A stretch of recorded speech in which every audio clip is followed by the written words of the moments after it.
Marc Singer, bonjour. Vous êtes évêque de Troyes. Il y a quelques jours s'est clôturée la conférence des évêques de France à Lourdes, durant laquelle vous avez écouté des victimes d'abus sexuels dans l'Église alors qu'ils étaient mineurs. Quel a été votre ressenti?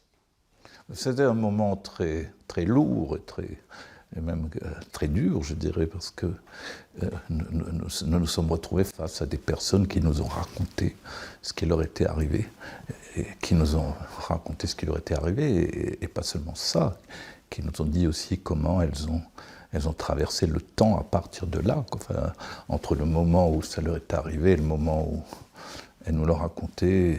Elles ont vécu beaucoup de choses. La première, c'est une énorme souffrance, quoi, qui ne s'est jamais, qui n'a jamais disparu, quoi. Enfin, c'est pas avec une question, mais qui sommes-nous? Je crois que il y a rien de tel qu'un traitement comme celui-là pour vous faire perdre complètement vos repères sur vous-même, votre identité, quoi. Vraiment, ça m'a fait un choc très grand. Enfin, bon, même si j'ai déjà eu un récit d'une personne, mais en trouver comme ça plusieurs ensemble qui nous ont donné leur témoignage et de façon en grande vérité, disons, c'était poignant, en fait. Et je peux vous avouer qu'on ressent une certaine honte aussi, enfin, même si les coupables sont un tout petit nombre. C'est vraiment un tout petit nombre, on peut le dire, mais ça ne fait rien. C'est des hommes d'église, et les évêques sont responsables que l'église apporte à chacun et à chacune le bonheur, la lumière, le chemin, la construction de soi. Là, on est face à des personnes, on était face à des personnes qui étaient détruites, et qui étaient détruites par des prêtres. Moi, ça m'a bouleversé, et je crois que mes collègues ressentaient la même chose. On est en 2018, est-ce qu'il était temps que l'Église s'empare de ces questions-là? Moi, je pense qu'il était grand temps, oui, effectivement, parce que, bon, on en parlait tellement, et puis ces victimes ne nous ont pas caché qu'elles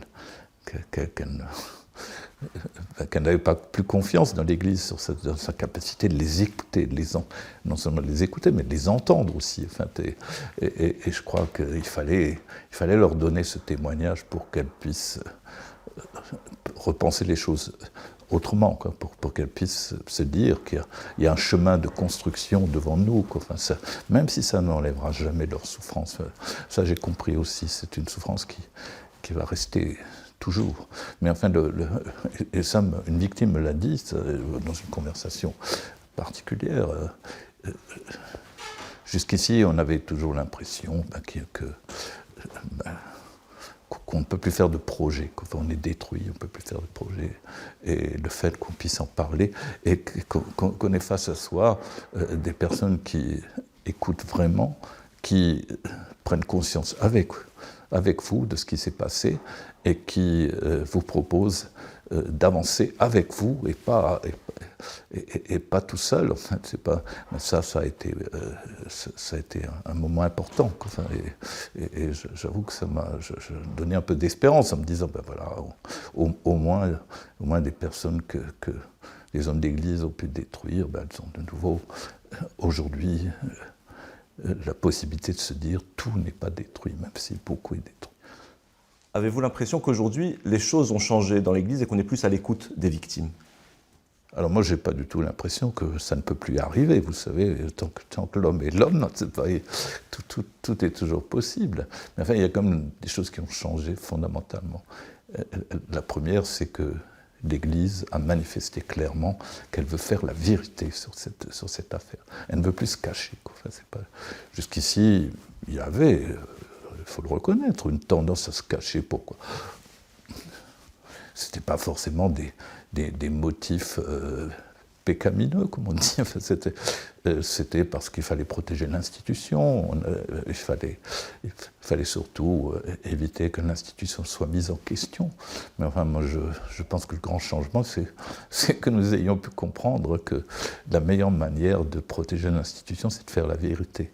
On peut reconstruire quand on fait la vérité. Enfin, je me permets de citer l'Évangile, c'est pas défendu, j'imagine. En fait, moi, il y a une phrase qui, pour moi, dans l'Évangile, est décisive.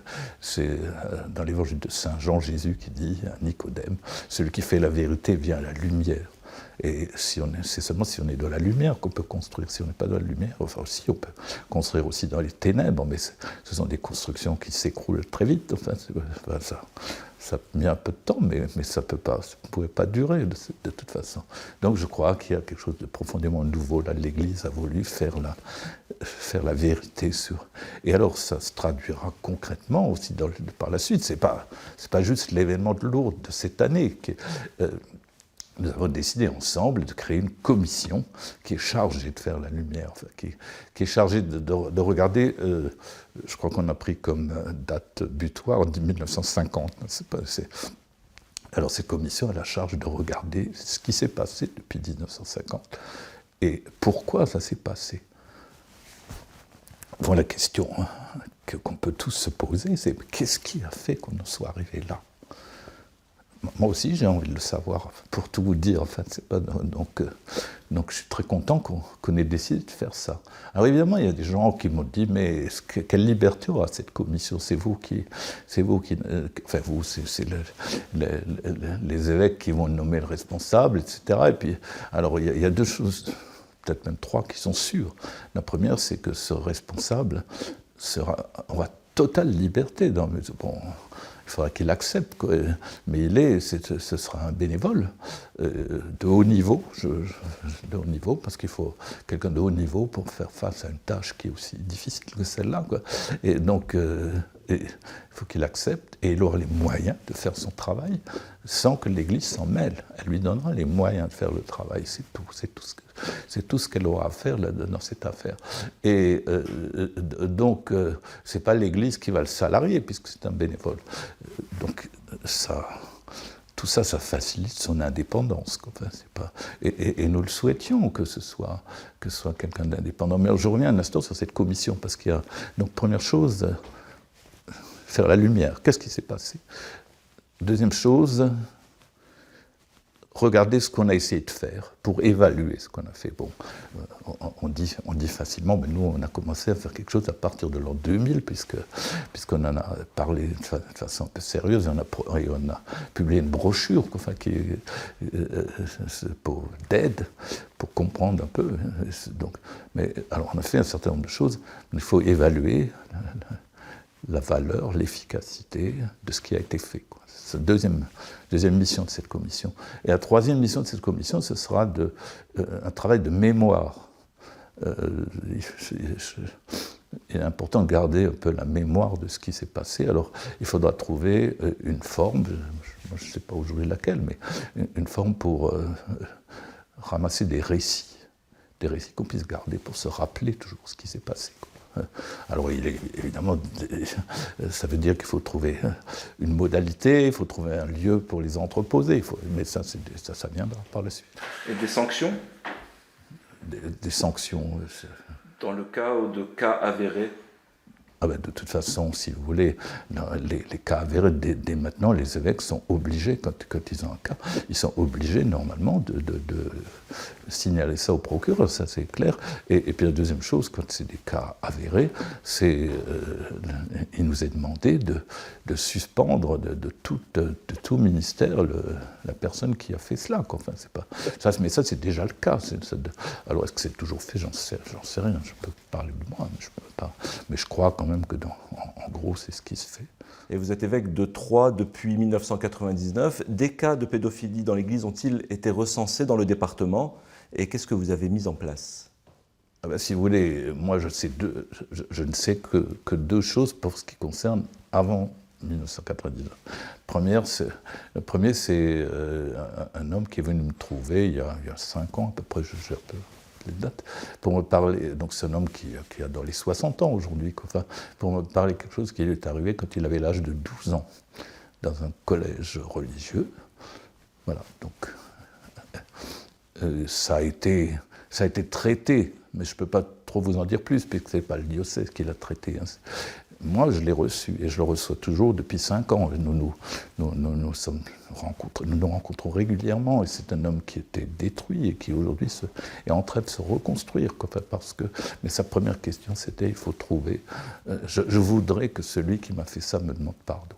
Eh bien, on l'a trouvé, cet ex-religieux, parce qu'il n'est plus. Enfin, on l'a trouvé et il lui a demandé pardon. Donc c'est une petite victoire quand même. Enfin, voilà. Et puis le deuxième cas que je peux citer, c'est l'an dernier, au moment des événements, il y a eu plein d'émissions à la télé, je ne sais pas si vous vous rappelez, il y a eu un soir un débat, et à la suite de quoi, quelqu'un qui habite dans le midi de la France et qui a aujourd'hui 85 ans, d'après sa lettre, m'a écrit pour me dire, voilà, moi je suis apaisé aujourd'hui, mais voilà ce qui m'est arrivé quand j'avais 12 ans, je voulais vous le dire, après avoir vu ce reportage, donc 85 ans, il avait 12 ans, bon, vous pouvez faire les compter, hein, c'est pas... bon, alors je lui ai répondu, alors de fait, c'est un prêtre, là pour le coup c'était un prêtre du diocèse, qui a été déplacé, parce qu'à l'époque on déplaçait les prêtres qui s'étaient rendus coupables de choses comme ça. Alors je lui ai répondu à ce monsieur, en lui disant, écoutez, voilà, je n'étais pas là, mais... moi, je vous demande pardon au nom de l'Église. Enfin, Et il m'a répondu une deuxième fois en me disant, Monseigneur, je ne vous demandais rien, mais merci d'avoir de m'avoir répondu cela. Maintenant, je suis totalement apaisé. Pour moi, cette affaire est terminée. Voilà, deux exemples. Je ne connais pas d'autres, de toute façon, en ce qui me concerne. Alors, depuis, il y a eu deux questions qui se sont posées.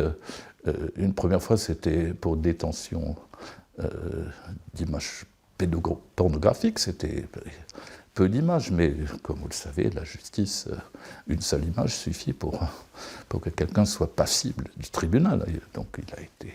Mais là, je n'ai pas eu à le signaler, puisque l'enquête était en route déjà. Enfin, voilà. Et puis la deuxième, c'est quelque chose d'un peu plus privé qui concernait un religieux. Et là, il y a eu une question d'attouchement.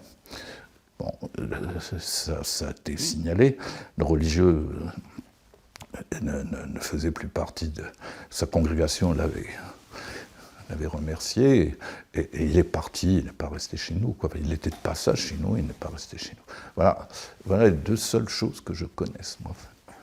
Quelles ont été les solutions proposées lors de cette conférence pour venir en aide à ces victimes ?